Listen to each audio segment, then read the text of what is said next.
Well, hello. It's April 22nd, 2026, and we're about 9:17 in the morning, Central Standard Time. I don't know, there's a lot of stuff going on, but I thought, I'd take a minute here to just to kind of let you know who I am, what I'm about, what the channel's about. So, yeah, I'm in my late 60s now. I live alone with my dog. She's my service dog. She's supposed to help me with anxieties and things. Sometimes she causes more anxiety than she helps with, but she's doing her best. She's a rescue animal. I've had her for a few months now. Well, actually, it'd be a year come September this year. So it's been 8 so months, and she's coming right along for a dog who had zero training. She was a year old when I got her. She'd been kept in a pound for most of her whole existence at that point. And so she didn't have any training. She was raw as she could be, but she had her own personality. So that kind of made up. She's turned into a really good dog.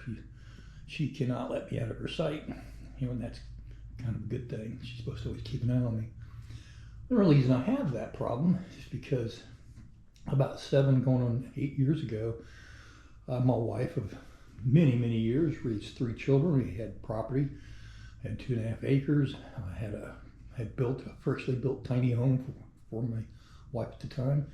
She decided that she no longer wanted to be married, to me anyway. She didn't want to be in a marriage, and so she decided to end it all. And in the process, I ended up ending up nothing. I ended up losing my property, all the things that I had to put in my life at that time.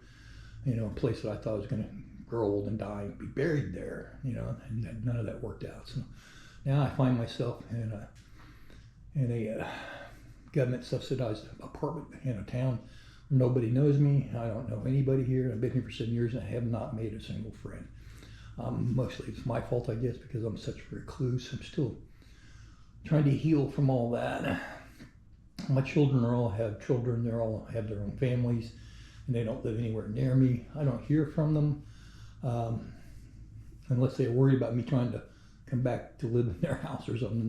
They start tripping, but that ain't gonna happen. I'll be honest with you, if I live here, I'll be living on the street, or I'll be living in a tent, or I'll live someplace else. I'll never go back to where I was. I'm not going to be in that position again. I am my own self, and that's how it works. But at any rate, so I try to do things for myself to get myself out of depression and not to cause myself any anxieties, not to have panic attacks, and did real good. Now I got really heavy. In other words, I got fat. I was never fat. I was weighed 161 pounds from the time I was 25 up until the time I was 42. I gave up tobacco and instantly gained a whole other person's worth of body weight on me, which wasn't healthy. But I finally got that back down. I'm back darn near to where I was when I stopped smoking at 40 years old at that time. So yeah, I'm getting weight back down. I've gotten healthy. She's helped me out and get me out of the house. We go for walks, and she's mad at me right now because I put her food bowl away. She's been being a brat today, and she's had plenty of food. Don't worry, she eats better than I do. So, but at any rate, she's a bit pushy about certain things. So anyway, a little bit about myself and where I'm at now. Now, I started my channel almost 15 years ago, maybe 11, 12. No, it was over 12 years ago. It was way back in the day. And the whole part of it was to give me and my son and my grandsons a channel to go out and explore fishing and camping and hunting and all that. And it never came through. My son was not interested in being part of any of that. My grandkids didn't really. They were still pretty young at the time. They had other things they wanted to do. And so I didn't go the direction I wanted to with my channel.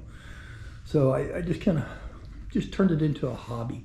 I use it more or less now to help me get over my fears of talking to people, get myself outside my safety zone and outside the box, and try to do things like that. And so that's what this has become. It's still just a hobby. I'm not financed by anybody. I am not monetized. I don't do any editing.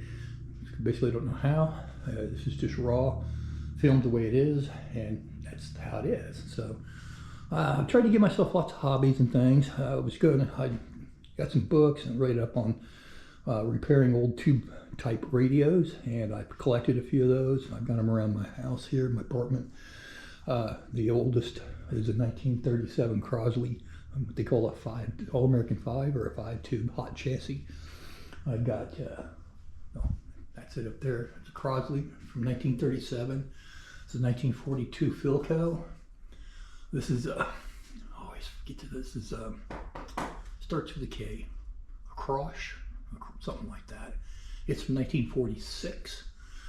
And then we jump over here to 1963. That's 1950s, 1975. It's 1963 Solid State. There's another 1975 Sony AM/FM. And that up there is a Magnavox, and it's also an AM/FM radio. It does not work. None of them really work very well. That was the point. Get them broken, get them cheap, and then learn how to fix them. And then this one right here. Now this one works. It's kind of interesting, but it's last of the console, 64 AM/FM radio. Then I have a 1958 Philco portable. It's a tube radio, believe it or not. There's tiny tubes in there, and they're like hen's teeth. You can't hardly find the little Philco lockable tubes that go in those things. I had a pair of them, a 59, and this is a 58. I was looking for 57, never found one. But there's an AM radio. It would run on batteries, and the batteries, they don't exist anymore, and you can still plug it into the wall. It was about the same time that came out. There was also transistor radios started showing up, and just completely killed the market for tube type radios, but they're on their way out anyway. Once the transistor was invented, they're gone. So I got my variety of plants. I don't own a regular internal combustion engine vehicle. I own 2 electric bikes out of 6 that I've owned since I've been up here for 7 years now. The newest one is one I'm trying to sell. I'm still debating on whether to keep it because I may change things up here for myself. I'm debating on whether to make a micro camping container to put on the back of this one, because this one I've got range. I got 2 sets of batteries for it. It's still pedal powered and electric powered, so it's got both options. It's a really good one. The one I use for my daily is this one right here.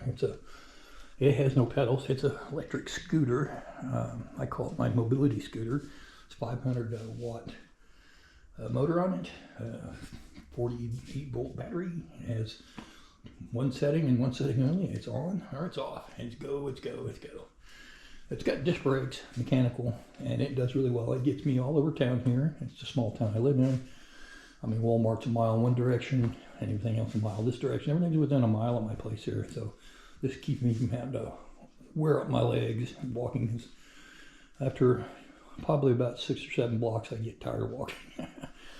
So anyway, it gets better. The moose over here gets me out. You know, she's got my couch tore up pretty good. It has no covers left to it. These are old Chinese army blankets, which every time you wash them, they lose a pound of fluff. And usually she puts off a pound of hair. So between them, I get 2 pounds of hair and fluff off this thing. But anyway, it's her couch. I don't have it. I sit here. It's my chair. We're over there by the table. So anyway, that's kind of what it is about me and why I do what I do. I try to just kind of videotape or whatever, I kind of feel like doing, whatever might come up. About a weekend and a half ago, we went through a tornado. I mean, it was so close. I think it was within a mile of the apartment here. It was blowing so hard that it was throwing sleet at the back of the house so hard, it sounded like it was going to come through the windows. And it was hailstorm. It wasn't sleet, it was hailstones. They were all about marble size, pea marble size.